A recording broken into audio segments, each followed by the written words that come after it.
E aí, pessoal, tudo bem? Bem-vindos a mais um podcast de dermatologia. Meu nome é Ana Luísa Viana, estou aqui com o professor Bruno. Tudo bem, Bruno? Tudo bem, Ana? Como vai? Tudo bem, pessoal? O tema de hoje é dermatose vésico-bolhosa, um tema muito temido, né, por muitos de vocês, e hoje a gente vai tentar desmistificar, falar tudo que vocês precisam saber. É um tema difícil, né? Até para quem é dermatologista aí. E realmente, quando aparece nas provas de acesso direto, deixa o pessoal aí de cabelo em pé. Exatamente, tem umas provas que vão na maldade, né, cobram, assim, alguns detalhes, então vamos tentar falar um pouco de tudo, né? Vamos embora. Das dermatoses bolhosas, o que é que você vê caindo mais nas provas? Então, das dermatoses vesicoboliosas, a gente tem mais questão, né? As questões, elas são meio misturadas, assim, as proporções, mas a gente tem bastante questão, bastante, né? Do que cai, que não é um assunto que cai com tanta frequência, e graças a Deus, né? Mas que geralmente tem questão de pênfigo vulgar, de pênfigo foliáceo. Algumas instituições gostam de perguntar de pempigode bolhoso. E, por último, tem a dermatite herpetiforme, mas que geralmente quando cai é a relação com doença celíaca. A gente vai falar isso, né, quando a gente comentar sobre ela. Então é uma doença que tem essa especificidade, né, de que acaba sendo uma questão mais, muitas vezes, na interface ali entre gastro, né, e dermato. Então, acho que são as 4 doenças aí, acabam tendo que a gente tem que conhecer um pouquinho de cada uma delas.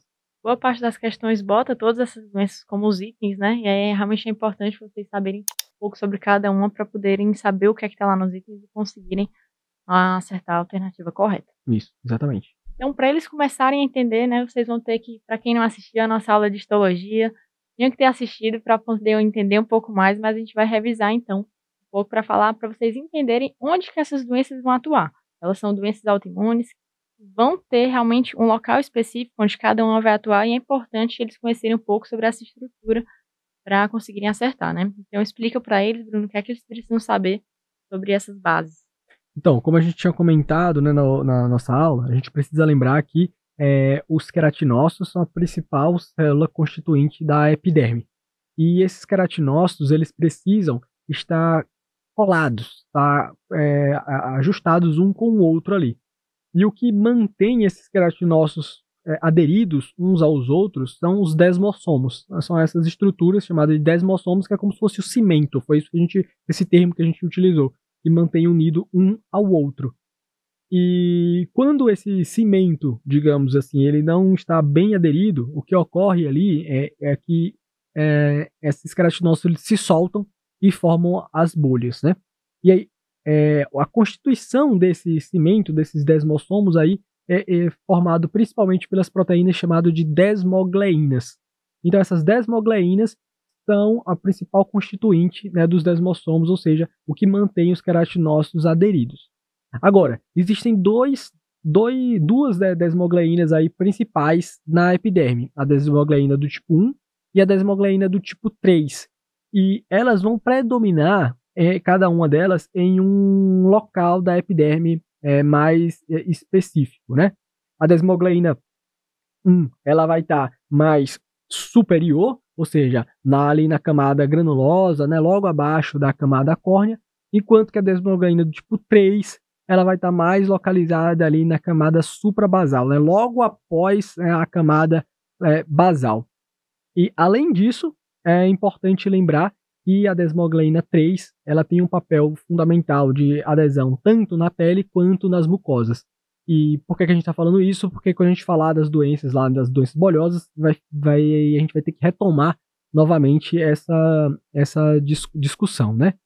E também a gente precisa lembrar que a epiderme, ela fica aderida, ou seja, ela fica colada na derme por conta do M desmossomos, né? Existem várias estruturas, né? A zona de membrana basal como um todo, mas uma das principais estruturas aqui que a gente precisa lembrar é o M desmossomo, que é uma cola, digamos, entre os queratinócitos da camada basal e a derme. E se a gente tiver alteração também dessas proteínas que compõem aí o M desmossomos, a gente vai ter um descolamento da epiderme e da derme e vai levar ao surgimento de outras dermatoses bolhosas. Então, acho que essa é uma introdução importante para a gente fazer. E quando a gente for falando de cada uma das doenças, a gente vai falando do alvo, né, de cada uma delas aí acometida. E aí, então, para fazer aquele papel de ajudar na decorar de vocês, sempre gosto de pensar que a desmogleína 3, ela tem o 3, é o M, então ela vai estar presente nas mucosas. Então, as dessas dermatoses que pegam a mucosa vai ter a desmogleína 3 de mucosa. Perfeito, tá ótimo. E aí, então, vamos começar das doenças e a gente vai falar um pouco mais sobre cada uma, né? Vamos embora. Começar, então, com a mais cobrada, né? Talvez, que é o pênfigo vulgar. Isso, então, só pra ficar, acho que ficar claro como é que é a nossa divisão aqui, né? A gente falou, então, de adesão ali dentro da epiderme e a gente falou de adesão ali entre a epiderme e a derme. Então, dependendo de onde vai haver esse defeito, a gente vai ter dois grandes grupos de doença. Se a gente está falando de alteração de desmogleínas, ou seja, de alteração dentro da epiderme, a gente vai falar de doenças bolhosas intraepidérmicas, né? Que aí vai ser o pênfigo vulgar e o pênfigo foliáceo, basicamente é isso. Se a gente estiver falando de defeito ali da cola entre a epiderme e a derme, a gente vai ter uma bolha, as doenças subepidérmicas. E aí a gente vai estar falando principalmente aqui do pemfigóide bolhoso, da dermatite herpetiforme e de outras que a gente vai comentar. Então a gente agora vai começar a falar sobre as dermatoses bolhosas intraepidérmicas, ou seja, dos dois pênfigos, né? Então, de pênfigo vulgar, o que a gente precisa aí começar a discutir, Ana? Então, de todas essas agora intraepidérmicas que a gente está falando, eu sempre gosto de pensar que por elas estarem mais superficiais, elas são bolhas que elas têm pouco revestimento, então elas facilmente se rompem. A gente vai dividir as bolhas em flácidas e tensas, sendo flácidas essas que são facilmente rompidas. Flácidas, facilmente rompidas. Então, agora nas intraepidérmicas, a gente vai ter essas bolhas flácidas, e depois, quando a gente for falar nas que são já intraepidérmicas, nas subepidérmicas, a gente vai falar depois das bolhas tensas. Então, começando com o pênfigo vulgar, a gente tem as desmogleínas que o Bruno falou, a gente vai ter anticorpos contra as desmogleínas 1 e 3 no pênfigo vulgar. Então, a gente já sabe que ele vai acometer tanto pele quanto mucosas, sabendo isso, né? Isso. Então, a gente está falando aqui, né, das doenças autoimunes bolhosas da pele. Então, o que é que vai acontecer no pênfigo vulgar? Por algum motivo, que não se sabe, a gente vai criar ali imunoglobulina, geralmente IgG, autoanticorpos. Esse autoanticorpo ele vai ser direcionado contra a desmogleína do tipo 1 e contra a desmogleína do tipo 3, né? No caso do pênfigo vulgar, principalmente aí do tipo 3. E aí o que a gente vai saber? Se essa desmogleína do tipo 3 ela não está funcionando adequadamente, o que é que vai acontecer? Os queratinócitos eles vão se romper. E lembra lá que eu falei que no caso da desmogleína do tipo 3, ela vai estar mais na região na suprabasal, né? Então logo acima da camada basal. Então a gente vai ter uma bolha nessa topografia aí.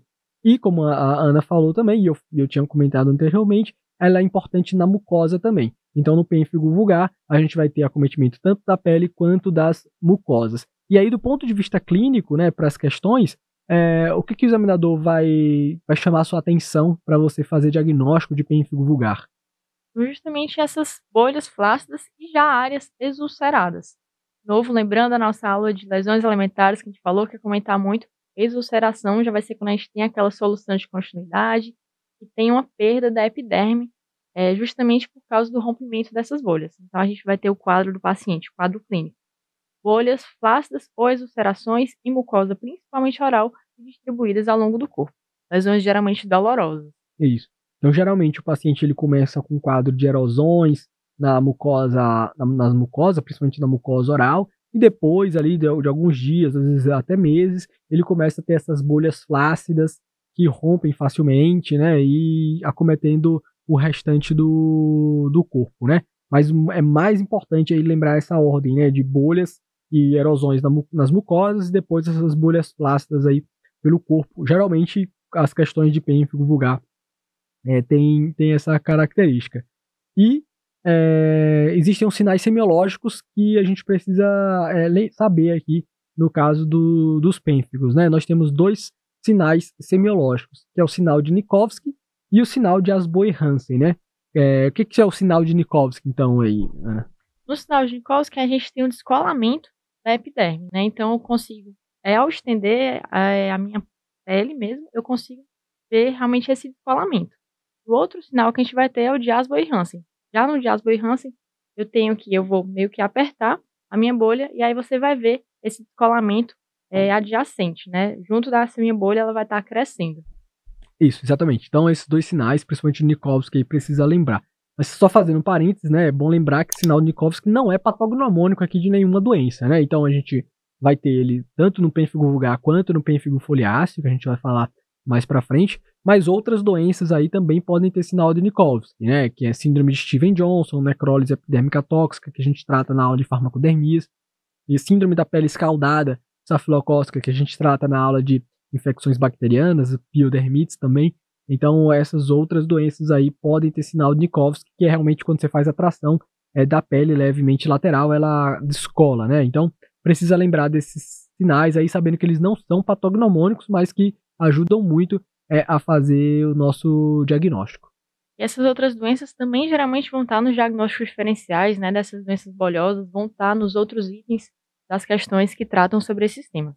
Perfeito. Para a gente fazer o diagnóstico, além da clínica, a gente vai precisar de uma biópsia nesses casos, né? Então, tem indicação de biópsia. E na biópsia, o que a gente vai ver é justamente essa acantólise, essa bolha sendo formada na região intraepidérmica, mais precisamente na região suprabasal.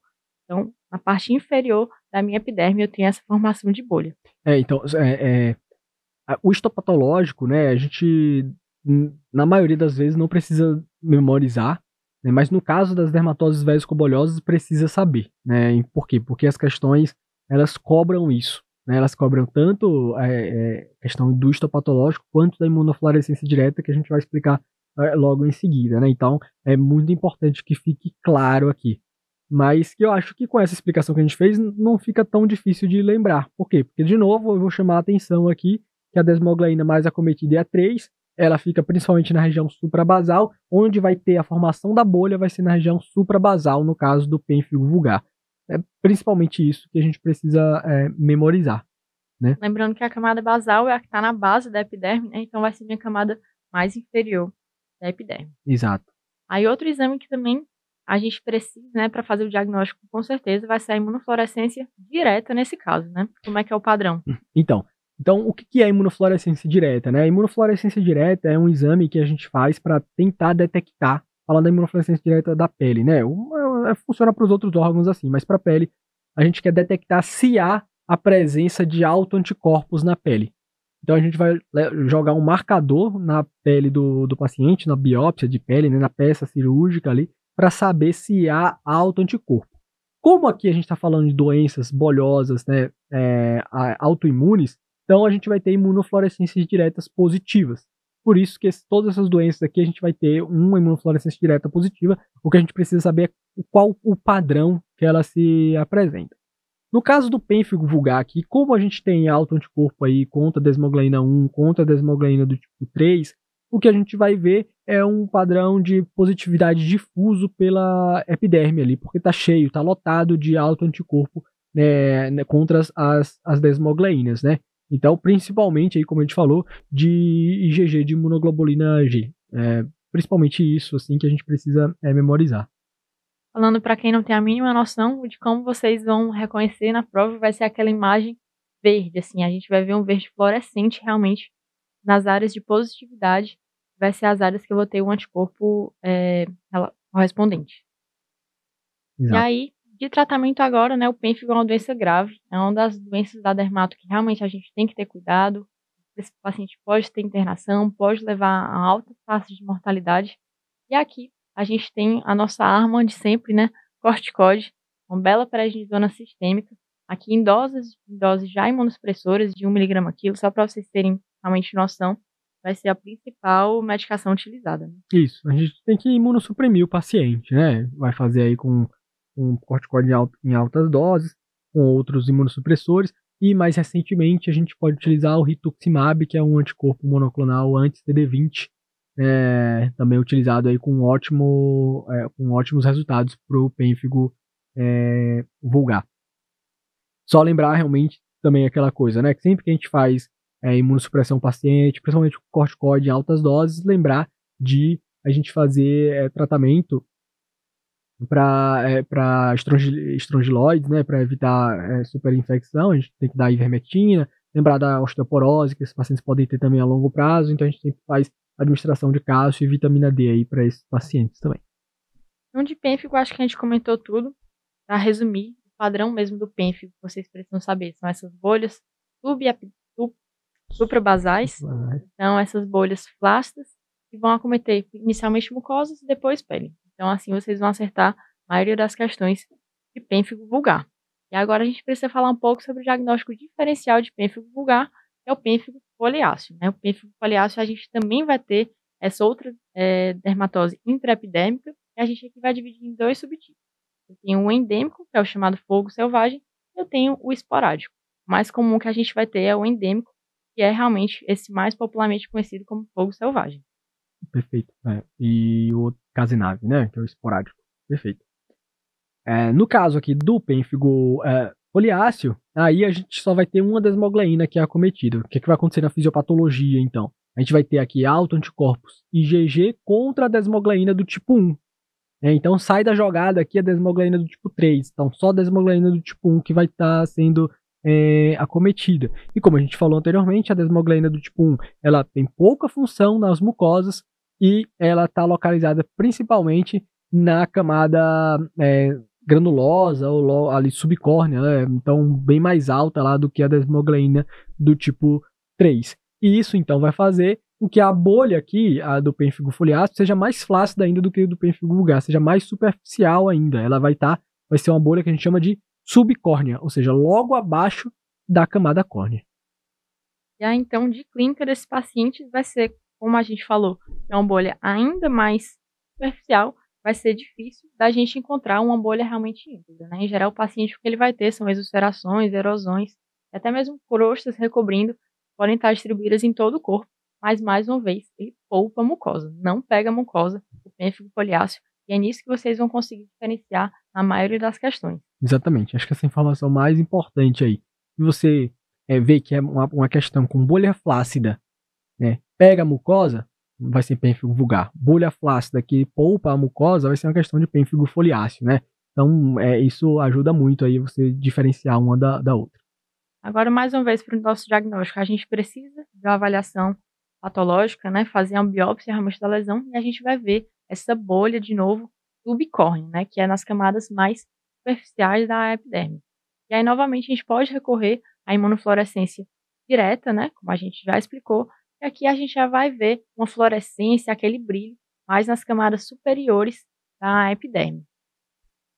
Isso, então a bolha é subcórnea, né? Como a gente falou, já veio mais alta, e a imunofluorescência ela é parecida aí com a do pênfigo vulgar, mas ela tem esse predomínio um pouquinho mais alto aí. Perfeito. Beleza. De tratamento, mais uma vez, a gente vai recorrer aos corticoides na dose de imunossupressoras, vão ser a principal medicação aqui para melhorar essa patologia. Ótimo. Pênfigo foliáceo, é isso? É isso. Então, pênfigo foliáceo, mais uma vez, não pega mucosa, tá? É isso. Só para não ficou dúvida nenhuma, pênfigo foliáceo não pega mucosa. Exato. Bora então agora para as subepidérmicas, né? A gente agora vai passar da epiderme, vamos agora para zonas de membrana basal. Isso, onde a gente tem, então de novo, agora a gente não vai falar mais de desmogleína, né? A gente não vai falar ali de queratinócito, a gente está falando ali do descolamento de bolha ali que separa a epiderme da derme, né? Então, para a gente ir se localizando na anatomia da pele aí para as doenças. Né? E aqui o protótipo vai ser o pemphigose bolhoso, né? O pemphigose bolhoso ele já vai acometer pacientes um pouco mais idosos, e é importante agora, esse é o principal diagnóstico que vocês vão precisar para as bolhas subepidérmicas. Onde é que o pemphigose bolhoso vai atuar, Bruno? Então, o pemphigose bolhoso, aqui também é bom a gente saber o nome das proteínas. O que vai acontecer, né, no pemphigose bolhoso? Então, no pemphigose bolhoso, a gente vai ter produção de autoanticorpos, e também geralmente IgG, e esses autoanticorpos, eles vão se ligar a duas proteínas ali principais, né, que a gente chama de BP180 e BP230. Então, são proteínas que estão ali na zona de membrana basal, conectando os M-desmossomos, né, e conectando, consequentemente, a epiderme da derme. Então, aí esses autoanticorpos se ligando a essas proteínas aí, fazem com que essas proteínas fiquem disfuncionais e essa cola, então, entre a epiderme e a derme fique frágil e ele se solte. E isso vai dar, então, origem às bolhas, né?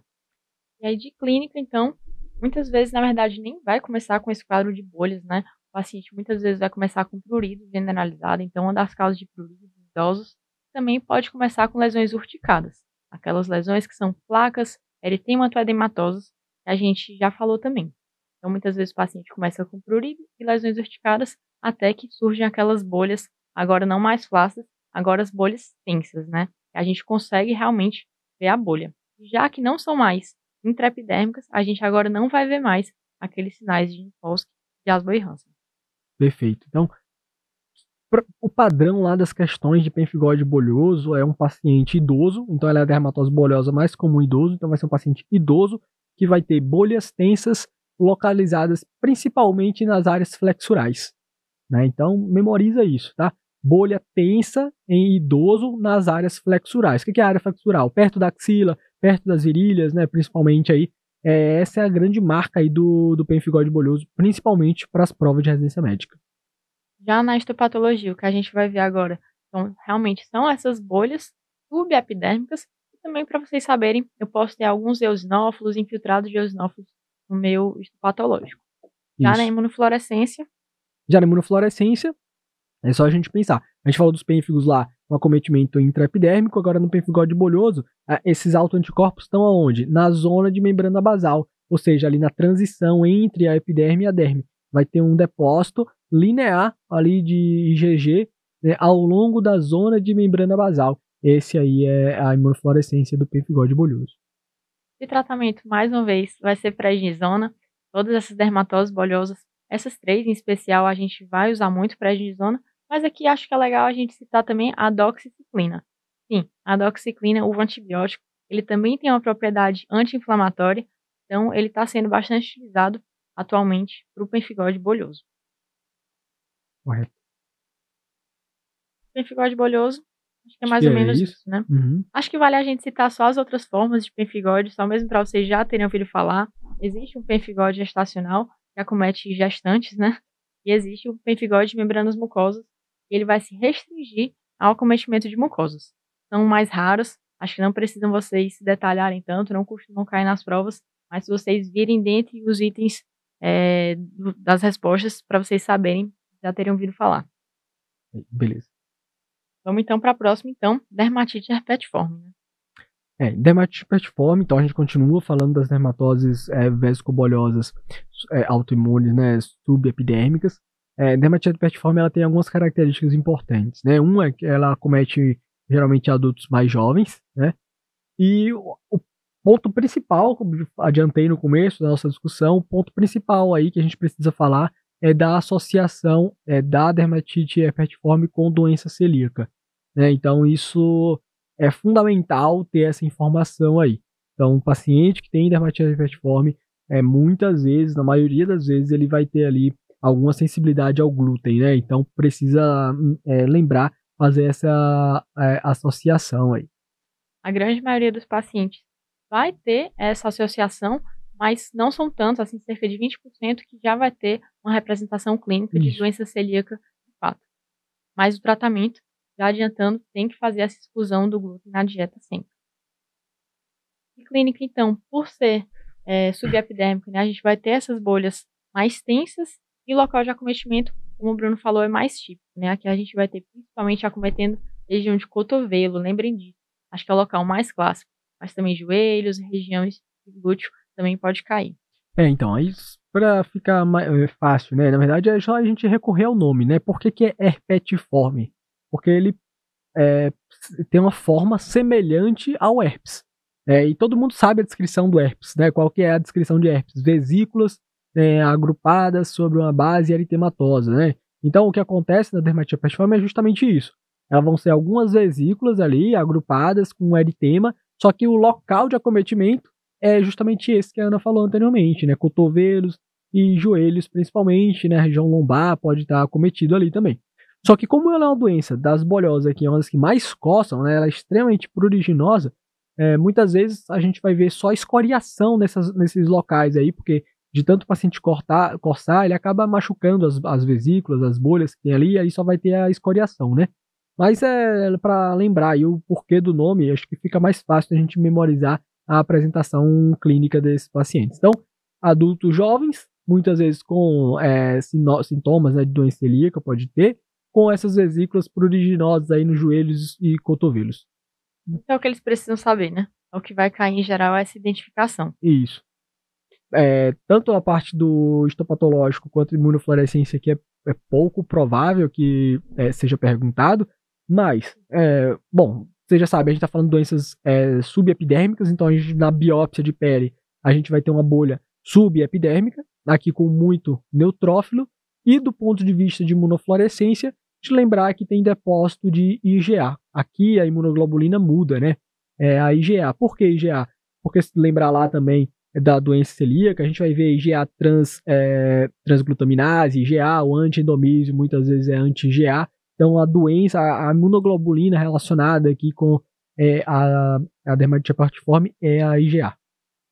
De tratamento, como a gente já falou, tem que fazer essa dieta isenta de glúten, que é uma das bases do tratamento. E aqui, na verdade, a gente não usa tanto prednisona, que a gente vai usar é dapsona. Essas doenças que a gente tem esse predomínio de neutrófilos, como o Bruno falou, uma medicação que a gente usa bastante é a dapsona, pelas propriedades anti-inflamatórias dela também.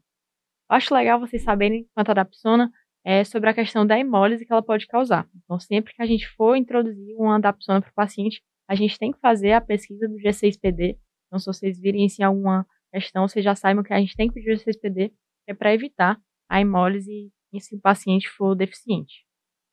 Perfeito. Próximo, então, dermatose por IgA linear. Essa é mais difícil. Essa é mais difícil, dermatose bolhosa por IgA linear, ela é menos conhecida.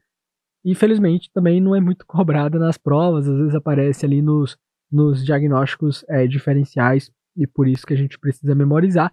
Mas também existem algumas coisas chaves aí, alguns conceitos-chave, digamos assim, que a gente precisa memorizar, a gente não precisa saber tudo sobre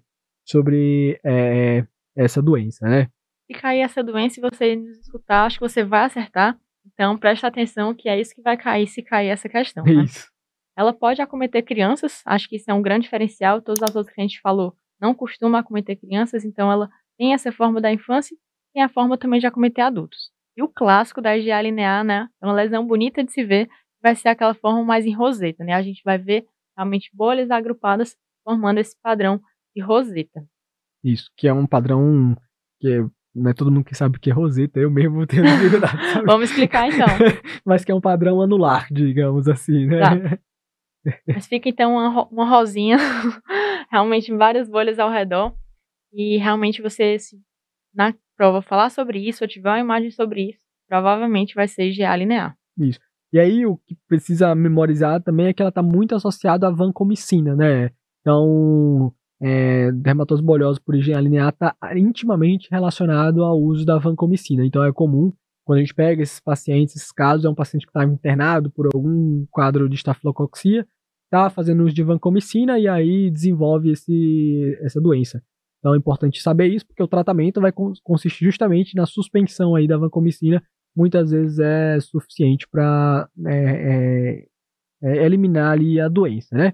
Do ponto de vista histopatológico, bom, de novo, bolha subepidérmica, então a gente vai ter uma bolha na região abaixo, né, da epiderme. Aqui também tem um infiltrado com neutrófilos e a imunofluorescência direta é o próprio nome da doença, né? É um depósito linear de IgA ao longo, né, da zona de membrana basal, que é o nome, por isso o nome, né, dermatose bolhosa e por IgA linear, porque tem esse depósito linear de IgA ao longo da zona de membrana basal.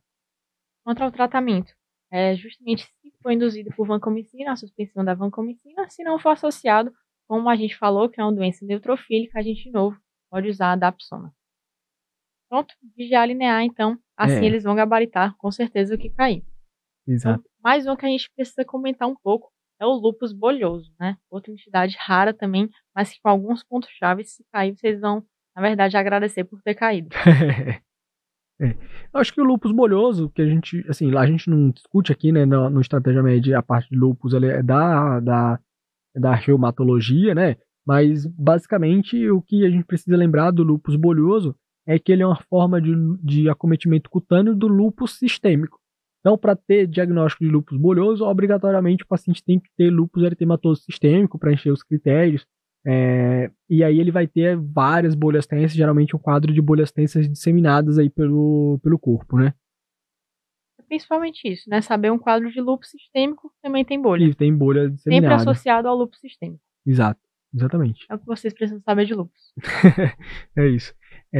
Bom, acho que a gente Conseguiu, né? Conseguiu discutir aqui bastante, mas o que eu quero deixar aqui só por último é quase como um algoritmo de como você deve pensar na hora da prova, né? E tendo esse certo algoritmo na cabeça, fica até fácil de você memorizar, de gabaritar, de acertar a questão sem saber muita coisa sobre esse assunto.